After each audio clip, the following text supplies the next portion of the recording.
బోధన్ శాసనసభ్యులు మాజీ మంత్రివర్యులు పుట్టినరోజు సందర్భంగా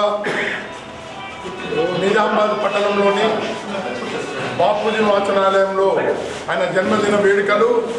మరి విద్యార్థుల సమక్షంలో మరి మా ట్రస్టీ మెంబర్ల సమక్షంలో ఈరోజు పెద్ద ఎత్తున జన్మదిన శుభాకాంక్షలు తెలియజేస్తూ మరి ఈరోజు పార్టీలకు అతీతంగా సుదర్శన్ రెడ్డి గారు బాపూజీ వాచనాలయానికి మరి అన్ని విధాల సహాయ సహకారాలు అందిస్తున్నారు కాబట్టి ఈరోజు మేము బాపూజీ వాచనాలయం తరఫున ఆయన జన్మదిన కార్యక్రమం జరుపుకుంటూ ఉన్నాము. భగవంతుడు ఆయనని 75 సంవత్సరాలు 100 సంవత్సరాలు కూడా ఇలాగే ఆరోగ్యంతో సంతోషంతో ఉండాలని మరి ఆయన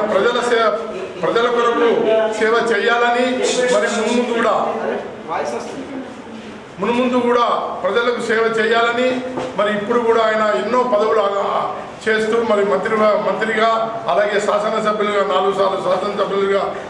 ఉన్నారు కాబట్టి మరి ఆయన సేవలు ప్రజలకు ఎట్లయినా అవసరము. ఈరోజు తెలంగాణ ప్రజలకు తెలంగాణ అందరికి కూడా ఆయన సేవలు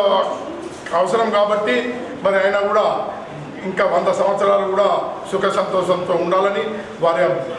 పిల్లలు కూడా వాళ్ళు చేస్తున్నటువంటి ప్రతి కార్యక్రమంలో అభివృద్ధి చెందాలని మరి మున్ముందు ఆయనకు మంత్రి పదవి కూడా రావాలని ఆ భగవంతుడిని కోరుకుంటూ అయ్యప్ప స్వామిని కోరుకుంటూ మరి ఈరోజు మేము మా బాపూజీ వాచనాలయం ట్రస్ట్ మా అధ్యక్ష కార్యదర్శులు మరి మెంబర్స్ అందరం కూడా ఈరోజు ఘనంగా విద్యార్థుల సమక్షంలో ఆయన జన్మదిన కార్యక్రమం నిర్వహించారు.